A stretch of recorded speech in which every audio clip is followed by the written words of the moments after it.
So Siyam is probably the hardest one to teach because there's so many questions.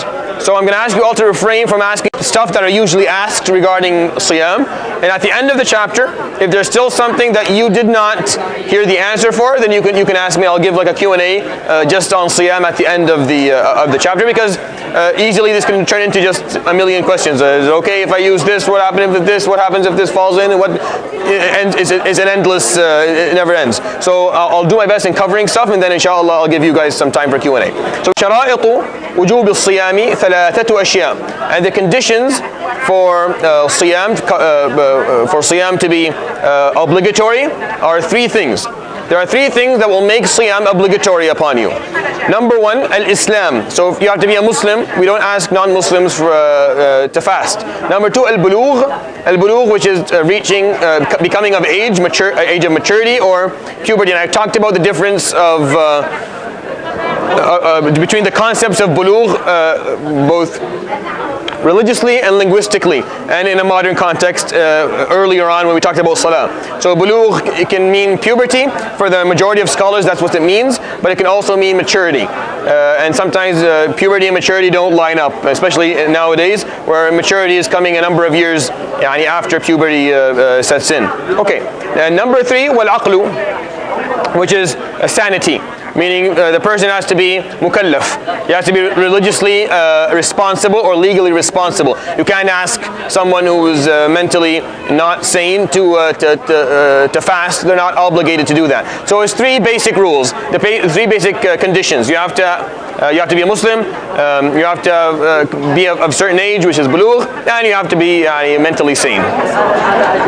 وَالْقُدْرَةُ عَلَى الصَّوْمِ, and the ability to fast. The Imam Abu Shuja sees al-bulugh wal-aql to be one thing. So becoming of age and having mental sanity to be one thing. And then the third one, al-qudratu ala as-sawm, is the ability for you to fast. Meaning you have to have the physical ability to fast. You can't be sick. If you have diabetes, if you have type 1 diabetes, then you probably will not be able to fast Ramadan or any other day, because you need to take your insulin shots, and you need to and when you take insulin shots, you have to eat before that. So if you're taking your insulin shots and you're not eating before, you can go into hypoglycemia and you can die. And if you don't take your insulin shots, you can go into hyperglycemia and you can probably die as well. So diabetics need to make sure that they take their insulin and they have enough amount of food throughout the day in order for them to survive. And then other diseases like kidney failure. Certain types of kidney failure require the patient to drink fluids and to eat many times and be nourished throughout the day in order for them to survive.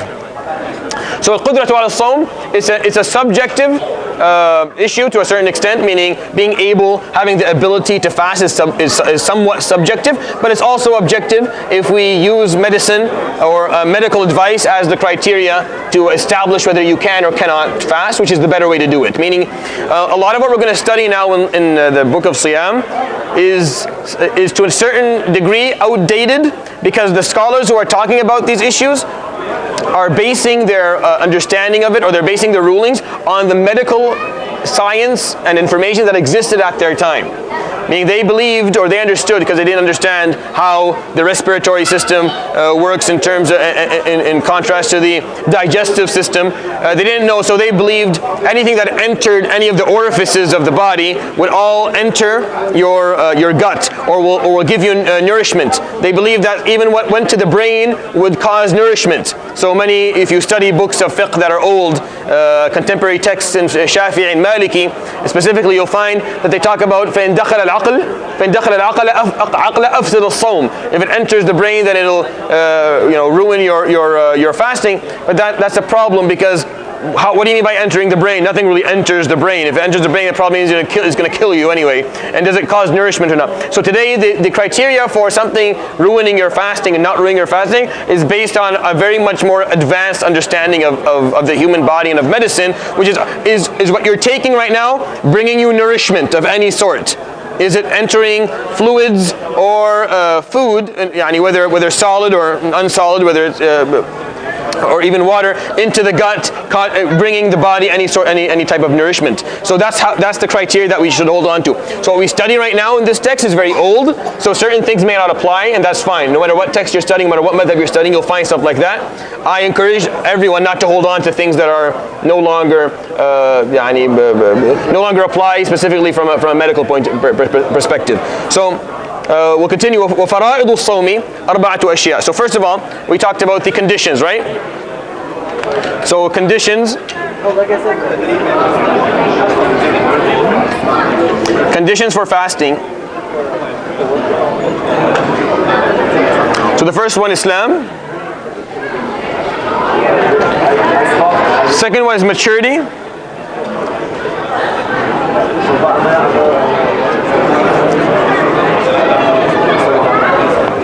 Or sanity. You can ask someone who is not mature yet, or not of age, or not sane to fast. And then the ability to fast. And this is established through medicine. Meaning doctors have the ability to tell you if you have the ability, if you can fast or not. You can't say, well, I can't fast, but there's nothing, you're totally healthy, there's nothing wrong with you, you just don't want to fast. There's a difference between you can and you want. You have to be, if you can fast, you fast, even if you don't want to. No one wants to fast, we all want to eat all the time, but that doesn't mean that we should. So the ability of fasting is something, is focused on whether fasting is going to harm you or not harm you, short term or long term, and that's established through medicine. وَفَرَائِضُ الصَّوْمِ أَرْبَعَةُ أَشْيَاء. So the fara'id of fara'id are the obligatory obligations of fasting. So what's obligatory in order for fasting to work out? Like if you remember when I talked to you guys about arkan as-salah, right? The pillars of prayer. What we talked about were what the things that you needed to do in order for your prayer to be valid. And we talked about obligations or obligatory aspects of prayer. You need to know what it is that you need to do in order for your prayer to be valid on a different level. So we studied those things. We talked about tahara on wudu. So we had the pillars of wudu, what you need to do in order for your wudu to be accepted. So the pillars of fasting.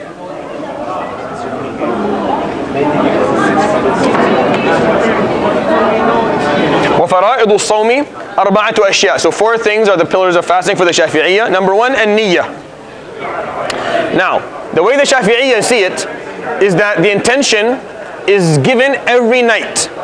And that if you don't give the intention before Fajr, then your Siyam is not valid. And that is the stance of the Jumhur. Meaning the vast majority of scholars agree to this fatwa. It's only the Malikiyya and some of the Hanabila accept one intention for the whole month. So the Malikiyya, specifically some of the Hanabila, say it's okay for you to have an intention at the beginning of the month, and then you should be good. The Shafi'iyya require, and so does the Jumhur, the majority of scholars, that you need to have an intention for fasting every single night. Now, what does that really mean? So some people understand that means I have to, yes? Say it again? Yeah, so you have to declare, what some of them believe means is that you have to declare you're going to fast at night. And if you forget to do that, then the next day your fasting is not acceptable. But that's not true. What the Shafi'iyya mean is that you have to be aware every night that the next day you're fasting. You have to have the consciousness and the awareness that every single night you remember that the next day you're fasting. So in terms of intention, what it means, if you wake up one morning of Ramadan and you're like, oh, it's Ramadan, oh yeah, I'm fasting today, then your fasting is not accepted. For any of the madhahib, by the way. Meaning if you didn't know it was Ramadan and someone reminded you and then so you start fasting, that's not acceptable. But if you know tomorrow's Ramadan, you're preparing for fast, you're getting for suhoor, getting up for suhoor is an intention of fasting. Getting up for suhoor is an intention of fasting. You're showing, you don't actually have to verbalize and say, Nawaitu Siyam, Ghadan, Yawm, Shahr Ramadan. Even though if you say that, that's fine. There's nothing wrong with that. You're not making a mistake by doing it. However, you're not required to do that every single night. As long as you know the next day that you're doing Siyam. But I just thought that was worth maybe pointing out. So the first pillar is intention. In all rituals, you will find this to be always a part of every action. You always have to have an intention. If you don't have an intention, what you're doing doesn't count. If you don't know what you're doing, you're not doing it. Just because you didn't eat between Fajr and Maghrib doesn't mean you were fasting. You could have not eaten for 100 reasons. You could be, oh, I don't know what you were doing. You didn't eat. Doesn't mean you were fasting. You have to have the intention of fasting in order for you to get the ajr of fasting. You have to make that intention before Fajr for every day of Ramadan. You have to make that intention before Fajr. If you make it after Fajr, it doesn't count. And that's important to know specifically for the days of Fara'id of Ramadan. But for a nafila, for an extra day that you're doing, an optional day, you can make that intention after Fajr. We'll talk about that more in detail later on. But you don't have to make it before Fajr. But in Ramadan, if you wake up one day, let's say you didn't wake up, you didn't pray Fajr that day, didn't do suhoor. And then around like 9 o'clock, you're like, oh yeah, today's Ramadan, I'm fasting. No, you're not fasting. You should have known, the intention should have been made earlier. You should have known that today is fasting. So you don't have to verbalize it. You just have to make sure that you know the next day is Siyam, which is most of us sane human beings know what we're doing the next day. We make suhoor and we pray Fajr, we know what we're doing. We know what month it is, right? So that's what he means. The second one, وَالْإِمْسَاكُ عَنِ الْأَكْلِ وَالشُّرْبِ والجماعي وتعمد القيء. So, okay, شرب. So withholding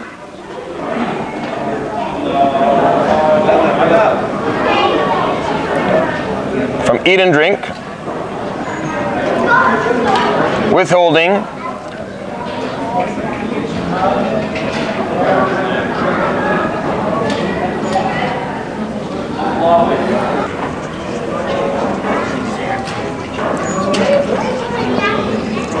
Alright, so the Shafi'iyya have these 4 pillars of Siyam for them. So the first one is you have to have the intention. The second one, you have to withhold from eating and drinking. And the third one, you have to withhold from having sexual intercourse. This is what you're doing. Basically, that's what your Siyam is based on. You have the intention of fasting, and you're fasting from 1 to things, right? And the fourth one is not something that everyone agrees to. So this is more of a disagreement among scholars, meaning even today, in a more modern context, there's difference of opinions in terms of voluntary vomiting, what the point of it was or what the reason of it was. There's difference of opinion whether it actually caused you to lose your Siyam or not, but the majority of scholars that you will lose your Siyam, yes. So these are the 4 pillars for the Shafi'iyya. The fourth one is something of a difference of opinion. Okay. وَالَّذِي يُفْطِرُ بِهِ الصَّائِمْ عَشَرَةُ أَشْيَاء. And what will cause the person who is fasting to lose his Siyam, to lose his fasting, are 10 things for the Shafi'iyya. And then I'm going to talk about a number of other things that you don't lose Siyam for, and difference of opinions regarding it. So inshallah, all your questions or whatever you're thinking about will be answered by then. Can I have a tissue to wipe the board? بس حد يجيب لي tissue for the board.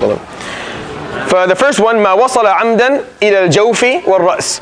Whatever arrives into the gut, into the belly, or into the head on purpose. Now why والرأس? Why did they add والرأس here? Because like I told you, from a medical perspective, in the century that this was written, it was believed that whatever enters the head will bring nourishment to the body. Whether what entered the head actually makes its way to the gut or it doesn't.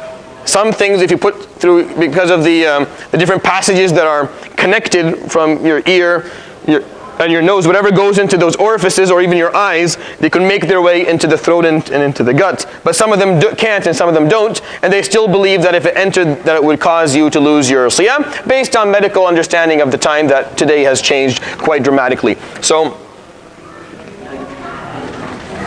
we will study this topic with some discrepancy and some realization of how things have differed in the last maybe number of years, especially maybe last century or so. That some of these stuff don't apply as clearly as they used to apply. So muftirat.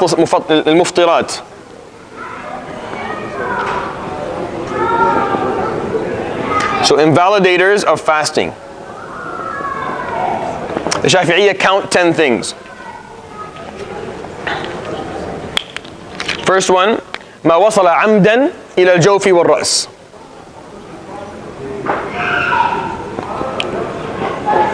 What enters the gut intentionally. So if you intentionally try to put some food or nourishment or liquids or water into your gut, if you do it intentionally, then you lose your Siyam. They say والرأس, they said the head as an addition. What they mean by that is whatever goes through the head and then arrives into the gut later on. So not the brain, because you don't really insert anything into your brain through your head. That's not how it works. The second one, والحقنة في أحد السبيلين. Al-Huqna is any form of insertment, whether it's water, liquid, or it's hard that enters. The sabilain is whether your back exit or your front exit. So anything that is inserted upwards in either exits will cause you to lose your fasting.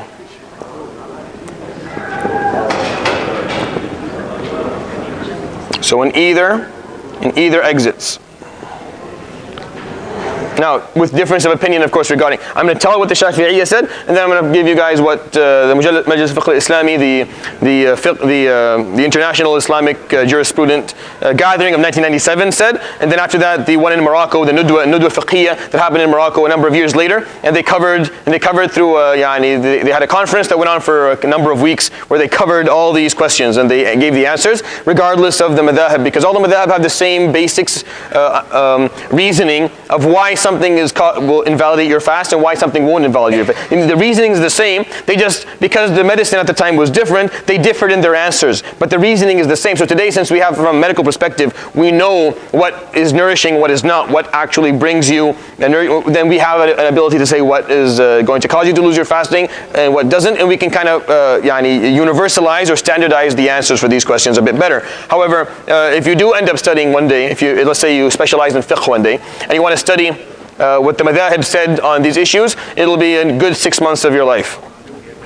6 months just trying to understand what they said about different stuff, and the difference of opinion is so widespread and so difficult to actually comprehend and understand, you won't really benefit from it, because their reasoning behind things is so different than the reasoning that we have today, based on how we differ in terms of how we understand the human body and the way that it functions.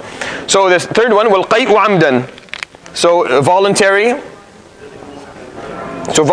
vomiting. وَالْقَيْءُ عَمْدًا. After that, وَالْوَطْءُ عَمْدًا فِي الْفَرْجِ. So sexual intercourse.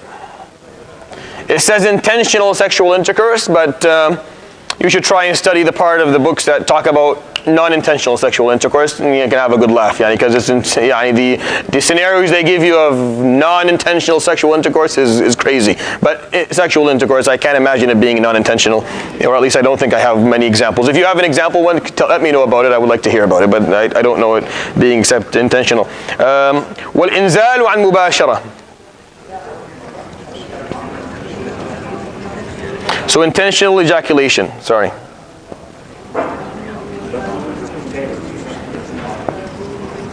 For the man and for the woman. So for the man and for the woman, ejaculation for men, you can say whatever. There's different terms are used for the female counterpart, but it's the same thing. Any intentional form of ejaculation or of orgasm is going to be considered as a muftar. It'll cause you to lose your intentional. If you're asleep during the day of Ramadan and it happens, you're fine. If you're sleeping at night and you wake up for Fajr, after the Fajr, you don't do it with suhoor, and you find out that you've done your siyam is fine. Whatever happens as unintentional, it doesn't affect your fasting. وَالْحَيْضُ. So a lady during menstruation. For a lady during وَالنِّفَاسُ.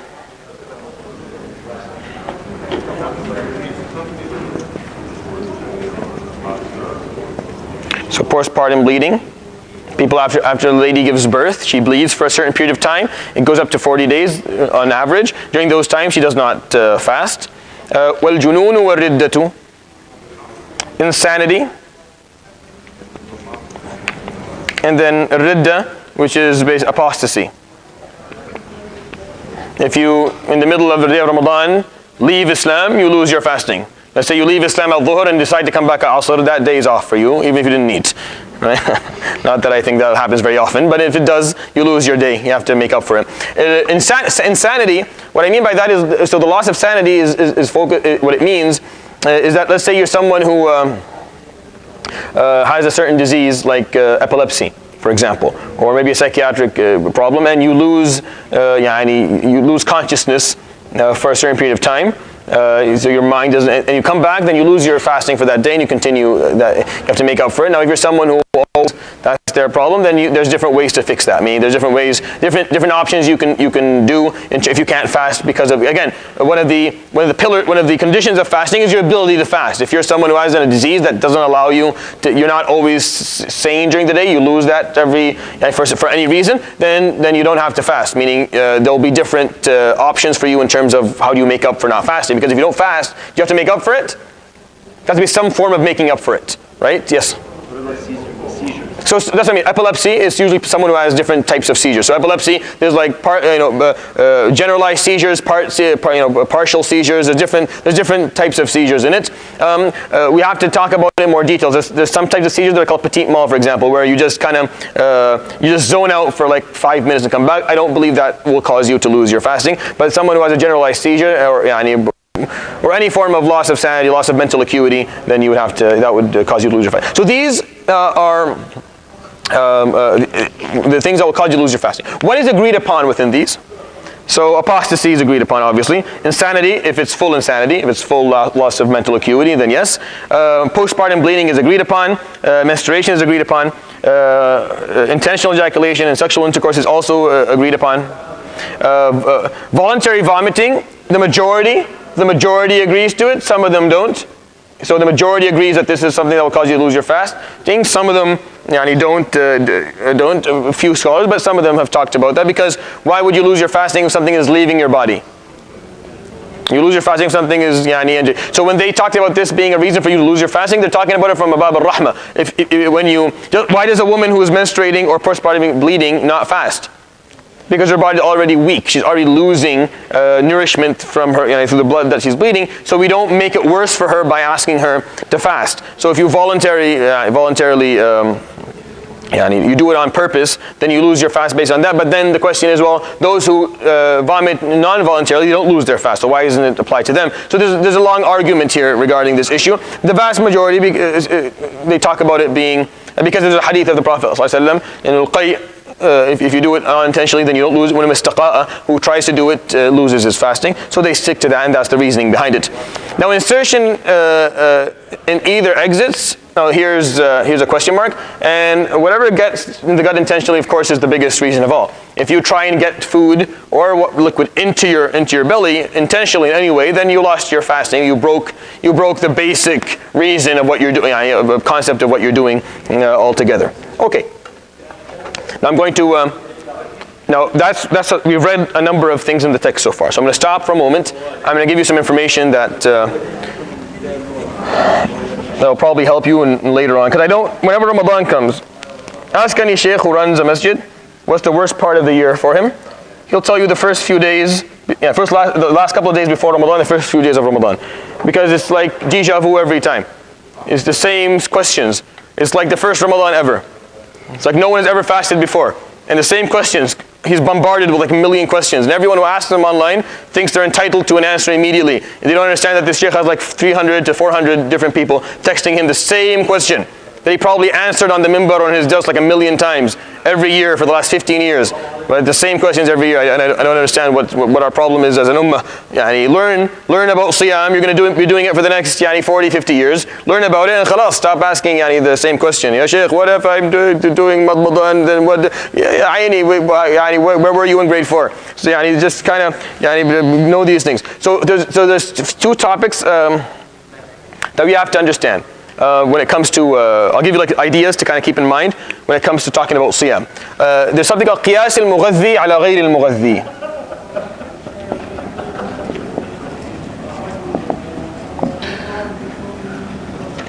So the question is, does the scholar draw an analogy for what is nourishing to what is not nourishing in terms of entering the body? Do we limit what causes you to lose your Siyam to what is nourishing? Or do we say what is nourishing, non-nourishing is all the same? We draw analogies that are all the same. So if you do قياس المغذي على غير المغذي, meaning you believe that what is nourishing and non-nourishing in terms of losing your Siyam is the same, that's a bit problematic now. Right? So this becomes an issue. So no, we shouldn't draw analogies of what's mughadhi and not mughadhi. They're different. We should differentiate between what is nourishing and what is not nourishing. The other thing is, does the scholar, so man ra'a as-sawm له معنى معقول. There's the scholars who see fasting to have a logical understanding, comprehension, or is it an act of worship that we don't have logic as a part of ever?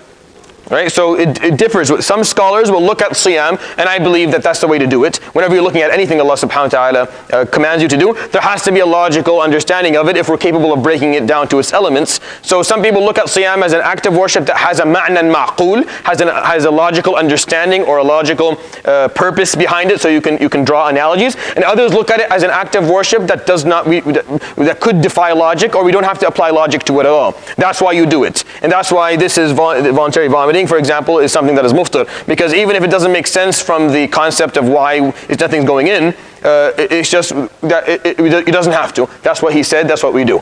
Right? So it depends on whether you're going to be able to see siyam as something that has a logical purpose and follows certain logic, rational rules, or if you just see it as an act of worship that has rules and you don't even think about it. And there are things like that in Islam. Why do we pray 5 times during those times? There's no ma'nan ma'qul for that. It's not following the logic. It's just this is what you do. You don't question it. You just pray Fajr, and that's what it is. And other acts of worship follow follow a certain logic. So it depends on how they view fasting. Those two concepts are extremely important when you listen to a scholar talking about fasting. So you should ask, if you're asking fatwa on siyam from anyone, ask them which one on these two issues. Do you see what is nourishing and non-nourishing to be equal in terms of entering the gut or entering any orifice of the body? And do you see fasting to have a logical purpose and a logical rationale attached to it? So somebody eats something that is not nourishing, then it doesn't validate fasting? So I'm not talking about eating here. I'm not talking about intentionally eating stuff. Like actually, why would you do that? If you ate like a pebble, so chewing gum. So is chewing gum? What is in it? Usually there's glucose in it, so it's you're actually bringing nourishment into your body. So if you're eating dirt and it's not nourishing, then probably one of the conditions of siyam is sanity. You probably don't qualify already, so it doesn't really matter anymore. So we have to talk about this rationally in terms of what we mean. But those two questions, the answer of them will dictate how the jurist will view certain issues in siyam. So what they did in 1997. So this is what happened in 1997. المجلس الفقهي الإسلامي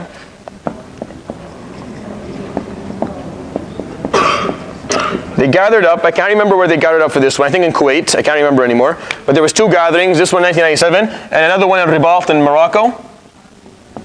It was الندوة الفقهية الإسلامية.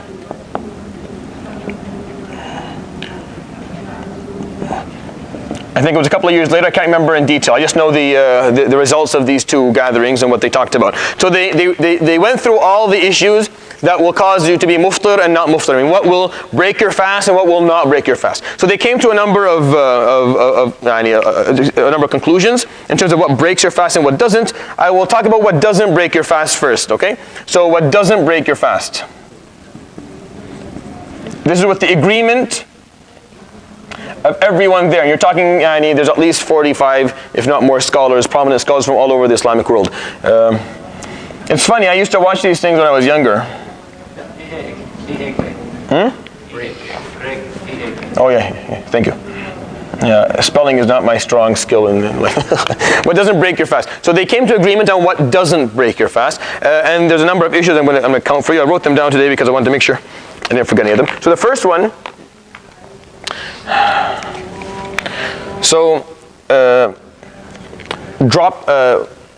what is it called? So when you're taking droplets, or what is it called? So I need sort of drops that enter the eyes, the ears, or the nose, as long as you don't swallow it, because it all comes to the posterior part of your throat, and then it'll either go down or not. You get to choose if you want to allow it going down. If it goes down by mistake, then you still lose your fast. But if you don't, meaning you take the eye drop or the ear drop, so any form of drops that aren't swallowed, don't break your fast. So ear, eye, or no, so ENT drops, not swallowed. So as long as they're not swallowed, then it doesn't cause you to lose your fast. Anything, medication,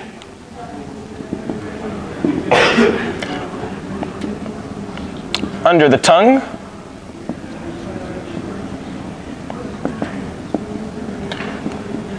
or through the female reproductive system, to say that as proper as possible.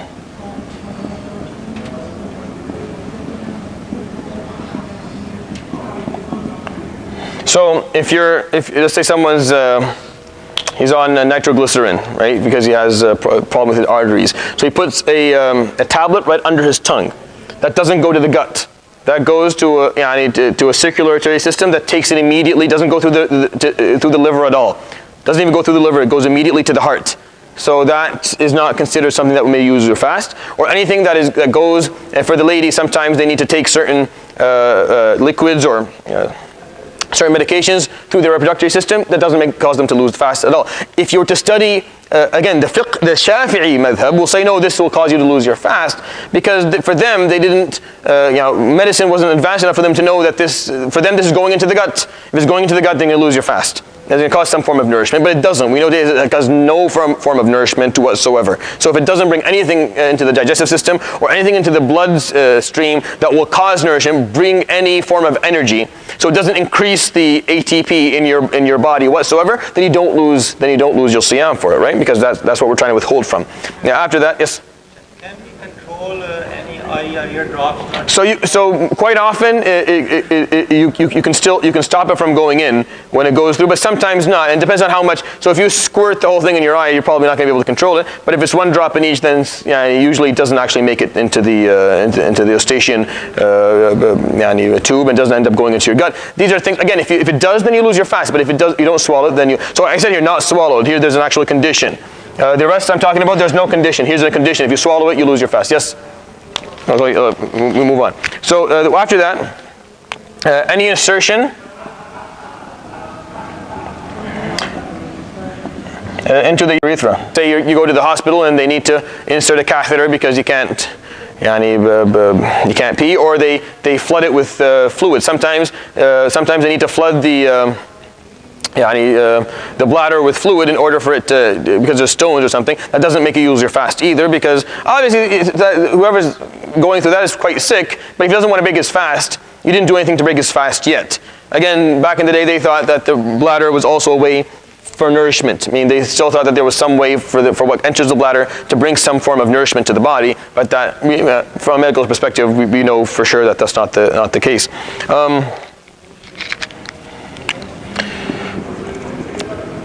Any work on teeth. So if you go to a dentist and he's working on your teeth, you don't lose your siyam unless you swallow something during the session. Like if he's putting in the water and you end up taking a big gulp of it, khalas, you've lost your siyam. But if you didn't, then messing around with the teeth or cleaning the teeth, right, none of that will cause you to lose your siyam. So madmada. You know what madmada is, right? And gharghara. So when if you have a mouthwash and you gargle, so if you gargle water, gargle the mouthwash and then spit it out, then you don't lose your siyam unless you actually have it enter the your stomach. Even if it's not water. Yeah. Toothbrushing. So if you're brushing your teeth, unless you are actually swallowing the toothpaste or intentionally putting the toothpaste on your tongue to taste it, then you should be okay. So when you brush your teeth during Ramadan, you can brush your teeth. Just make sure that the toothpaste is applied only to the teeth, not to the tongue. And then you take a bit more time cleaning the mouth and spitting out any residue of the toothpaste. And it's okay to brush your teeth. Again, these are things every year. Wallahi. Every year. Like I'm not in the Imam Masjid like a million times, and I have to defend these because I don't know. I just know these stuff and khalas, make everyone's life easier. Yes. Do you feel the taste of Listerine or in your throat is still okay? Yeah. So it's not the taste. It's the mintness. It's the fragrance. Really, it's not the taste of it. And even if you taste something with your tongue, but you don't actually swallow it, or it doesn't turn into something that dissolves later on, then you swallow it into your gut, then you don't lose your siyam. Like ladies, it's makruh, but ladies can taste what they're cooking. So they're cooking something, and she has a husband who is very picky in terms of how much salt in something. So if she tastes it with her tongue, and then takes a few minutes to wash off actually it takes time. And you have to when you brush your teeth in siyam, you have to take time. You have to spend, like usually it takes you 40 seconds? It's going to take you 2.5 minutes to brush your teeth during siyam, because you have to make sure that none of the toothpaste is left inside. You have to really rinse it out and wash it out so you're not swallowing anything and nothing's going in. A lady can taste some of what she cooked, but then she has to go and she wash it off her tongue and spit it out, and that's something that is known. But if it's still left on her tongue and then she puts it with the saliva and then she swallows it in, then she loses her siyam. So you have to be very careful. I mean, these things don't make you lose your siyam if you're careful in terms of how you're going to use them and deal with them. Needles, any form of needles, if you're taking vaccinations, or if you're taking insulin, none of that, unless you're taking drugs, then that's a different story. Then you lose your fast for that. Or if you have an IV with nourishment. So some people who have diseases sometimes will take an IV, and within the IV they'll be taking either lactate, or they'll be taking fluid that will bring some level of nourishment, and that will break your fast. But if you're taking anything else, it doesn't cause you to lose your fast. So if you're taking a vitamin B or IV or IM. Even if it's IV, as long as it's not nourishment, as long as you're not putting in something that will bring up the fluid levels. So sometimes you'll go to if you have a surgery, when you walk out, they'll put you on an IV, like a liter of osmotic fluid. Now that will cause you to lose your fast, because that's bringing fluid into your body. It's nourishing, it's filling up your veins, so that you won't fast that day. Obviously, usually you're sick that day, so you don't have to fast. But in case you want to, when that happens, it takes away your fast, so you can't continue anyway. And then creams, any form of dermatological creams. So anything you put on, applicable on the skin of any sort, then you don't lose your fast for that. It doesn't cause you to lose your fast, whatever you're rubbing on your body. All right. So this is what they agreed upon. They disagreed on a number of other issues, but then those issues that they disagreed upon here, they agreed upon in Ribat a couple of years later when they brought them up. Bakhakh al-Rabu. So, the asthma inhaler. So if you have asthma and you have an inhaler, it doesn't cause you to lose your fast if you use the inhaler, because it goes into your respiratory system. It doesn't bring you any nourishment whatsoever. It just allows you to breathe. Hijama. So you know what hijama is? When the cups and they take out the blood. The Prophet ﷺ used to do that during his times. Now I've never done it. I don't know, maybe some of you have done it, maybe not. It was a medical practice of the time. The Prophet ﷺ participated in all medical practices that existed in his time that were beneficial. He participated in this. There is some medical evidence to say that it's helpful. I am not 100% sure about it. I'm not very comfortable with it yet, like in terms of what I think. But many people do it. I've never seen anyone being harmed of it. So if you have the intention to do it one day, you can do it. And it's one of the things that they differed a bit upon. But later on, it doesn't cause you to. So to my medical knowledge, there are no suppositories that are nourishing. The circulatory system of the rectum doesn't take anything to the liver and doesn't take it to the bloodstream. All right, one more. Blood samples.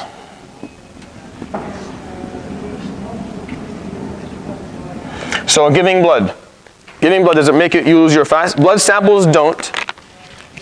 Giving away half a liter of blood, that's a different issue.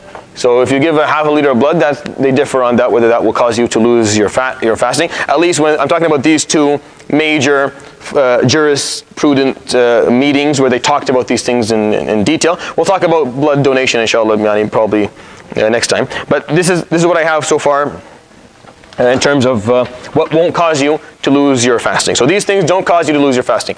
What about swallowing your saliva? Do you lose your fasting causing it? No. So you don't lose fasting swallowing saliva. What happens if there's blood in the saliva? The Shafi'i and the Hanabila say that if you swallow blood with saliva, then you lose it. The Hanafi and the Maliki say no. What about the nukhama? The nukhama is like, forgive me, if you have anything in your, the old guys when they start making those pleasant noises in the morning, and they're usually cleaning up their, so the phlegm that exists in the posterior nasal sockets of your face. So when you take sometimes there's actual substance. So swallowing that for the Shafi'i and the Hanabila also will cause you to lose your fasting. For the Maliki and the Hanafi, they don't see it to cause you to lose your fasting. So there's a difference of opinion here amongst the madhahib in terms of that.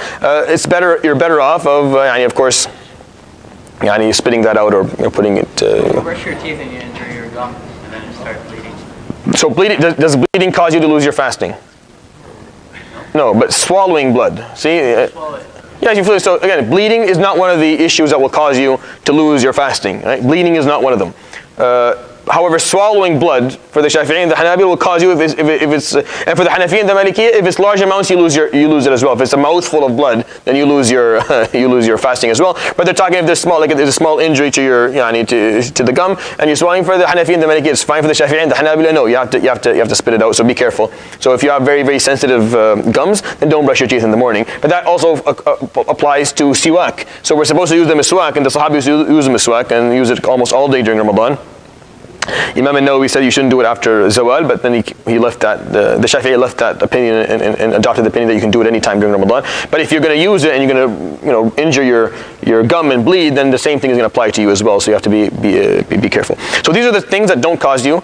No one took any notes, but no one's going to ask me any questions about these when Ramadan comes next year. So if you ask me one question, I will hunt you down and I will, do not ask me about any of these things next year. These things don't break your fast, and answer them. And these are things that, again, when you study the madhahib, they differ a bit on these things. Why? Because their understanding of them from a medical perspective was very different. Because they didn't know how the body worked 100%. Now we have a much more clear understanding of what nourishes and what doesn't nourish, what brings ATP or ADP into your body and energy and what doesn't. So we base it on that. And things that don't bring any nourishment to the body, then we do not. It doesn't cause you to lose your siyam. I just read a question a couple of days ago that if someone produces saliva intentionally, the mouth, and swallows it. No, you don't lose your fasting. Yeah, you still don't lose your fasting, but it's makruh, and some scholars will call it will say that it does. So there's a difference of opinion almost within each madhab regarding filling your mouth with a large amount of your own saliva. But generally speaking, you're not bringing anything from outside. I mean, this is all within. You're still not bringing external nourishment, so it doesn't apply. Yeah. On this topic, when you're doing wudu and sniffing, if you accidentally take So accidentally is fine. It's intentionally that you're not allowed, but you have to be very, very careful when you're making wudu. So you're required to be careful. If you're being careless on purpose, then that's basically intentional. So you can't fool God when it comes to your intentions.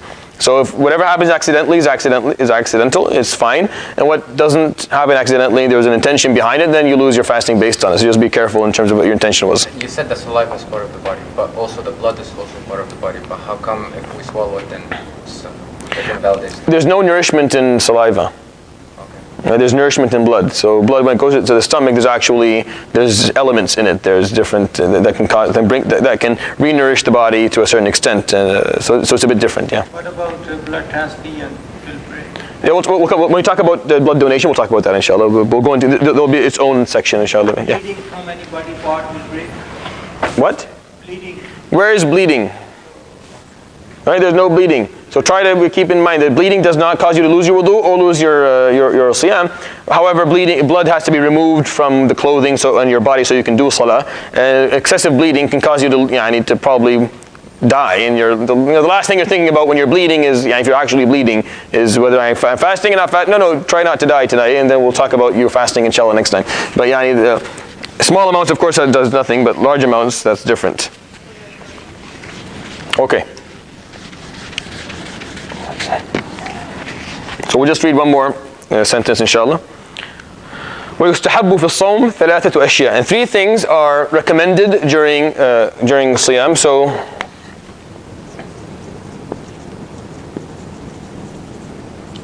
recommended actions of fasting. So the first one, تَعْجِيلُ الْفِطْرِ. So تَعْجِيلُ الْفِطْرِ is breaking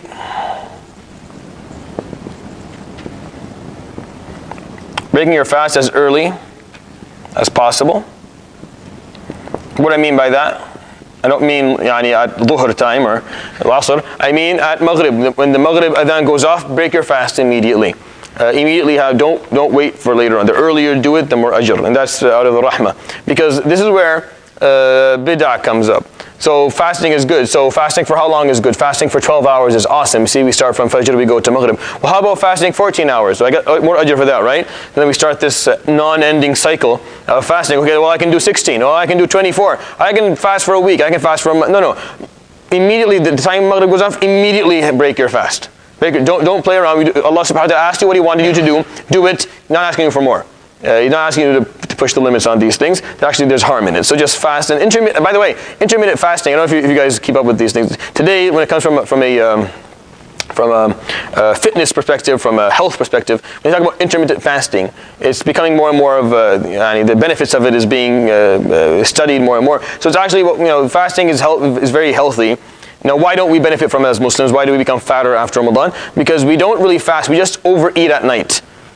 So the fasting is one thing, overeating at night is a different thing. What we do is we overeat at night. We don't really fast. We just be patient, right, until it's Maghrib time, and then we eat like never before. We eat like we've never eaten before, and we consume huge amounts of food, which is not the point of fasting. The point of fasting is that you actually lessen your food intake. And your solid and fluid intake of the day, you bring it down a bit. You start functioning and living on less nourishment. And you can prove to yourself that you can do it. That as a human being, you like to eat. What you like and want is different than what you need. What you need is much less than what you actually intake every day. So Ramadan it helps you train yourself to know that what you want and what you need are different things. Sometimes you have to stick to what you need, and that will strengthen your spirit, strengthen your nafs, strengthen your body, and strengthen your mind. And we don't really do that very much, but try. I tell this every single year to everyone I know. When Ramadan comes, don't eat. Break your fast immediately at Maghrib. So have the dates and have the water. Don't eat until after Taraweeh. Try it. Try it and then talk to me when you've tried it. And if you haven't tried it, no, it's not impossible. You're just faj'an. You got enough food. You can easily do it. It's not very hard. Just don't. You die. You died. No, you just try and do it. Just people try it. Well, you will grow from it. Actually, it'll break. It's like a glass ceiling will fall in your life.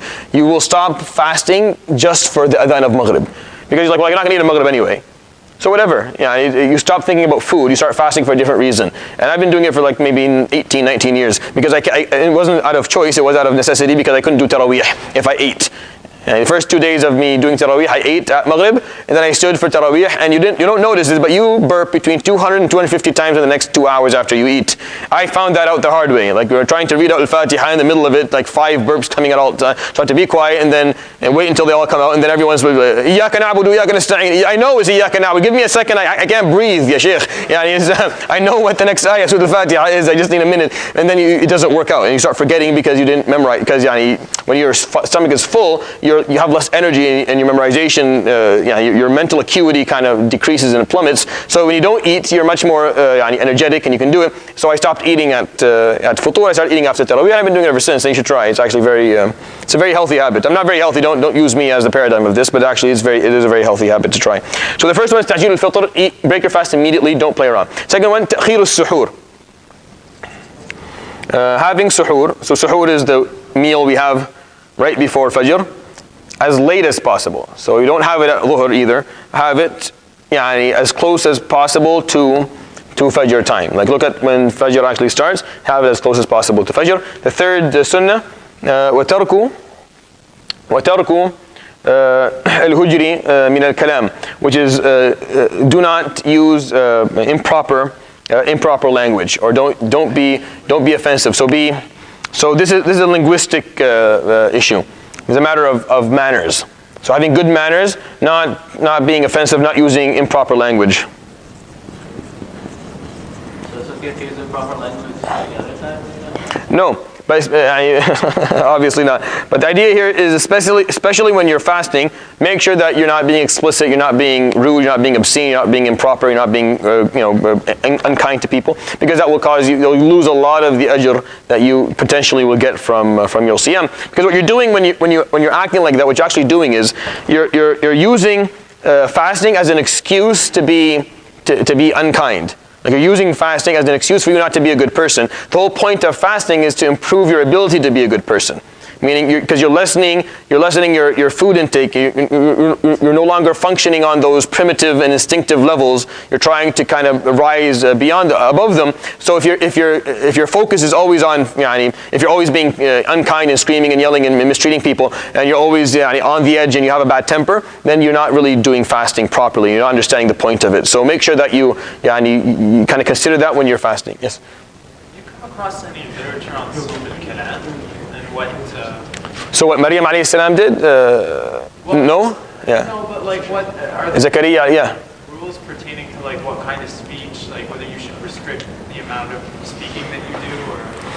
So because siyam al-kalam, meaning not talking, which is what we have like in the Quran, we talk about Sayyidina Zakaria alayhi salam doing and Sayyidatuna Maryam alayhi salam also doing. We don't have it as a part of the rituals of Islamic faith. What we do have in extent is this, basically talking about refraining from using certain phrases or talking in certain ways. Not talking too much is a general sunnah of the Prophet ﷺ. So if you study his description ﷺ, فَكَانَ طَوِيلَ الصَّمْتِ. But he would spend long periods of time not speaking. He wouldn't speak unless it was necessary. So he didn't talk just for the benefit of talking. He would only talk when it was necessary to talk. He would have conversation when the conversation was of importance, and when it wasn't, he would withhold from speaking. So those are the rules that we generally have in terms of conversing and talking. But fasting from speaking is not a part of the rituals of the deen. However, scholars do not, many of them, because it's in the Quran, they don't have a problem with people taking vows of silence for themselves. Meaning, if you choose to take a vow of silence for a certain period, for a certain purpose, as something to train yourself, they don't see that problematic because it's it's aligned with what the Quranic narrative of what prophets have done before. Of course, saying that's an issue of difference of opinion amongst scholars, because we don't have something specific, we don't have a specific command to us as Muslims to practice that, nor did the Prophet ﷺ ever practice it within the frame of not speaking at all for a day or two or whatever, or telling the Sahaba to do it. But if you take it upon yourself and you have a purpose for it, and your idea here is to follow what other prophets have done before with the purpose of improving maybe your own self-control, then many scholars have no problem with it, and I've actually participated in that at a certain point when I was younger. It's funny, the other day, this came up, I was walking to the halaqah, there's kids who were sitting over there. So I talked to one of the kids and I gave salam, he didn't answer me. And I told him, are you okay? Like, is something wrong? And then he wrote for me on the paper that he took a vow of silence for a day. Right? So I told him, okay, good. Are you going to read Quran at least? He said, yeah, I'll read Quran. And he wrote to me, I didn't say it. He wrote, he wrote, I'll read Quran, but nothing else. I'm like, oh, subhanAllah, this is the day you'll have the most ajr from your tongue ever. The day where you said nothing but the word of Allah subhanahu wa ta'ala. So you'll be very rewarded for it. So I think it's a matter of just kind of self-control more than anything. But I hope that kind of offered some insight. Okay, jazakumullah khair. We'll end with this. Next time we'll start about what's the days that are haram to fast, and we'll talk about blood transfusion and other issues inshallah. Jazakumullah khair. Subhanallahi wa bihamdik. Ashhadu an la ilaha illa anta astaghfiruka wa atubu ilaik. Sallallahu alaihi wa sallam Muhammadin wa ala alihi wa sahbihi ajma'in.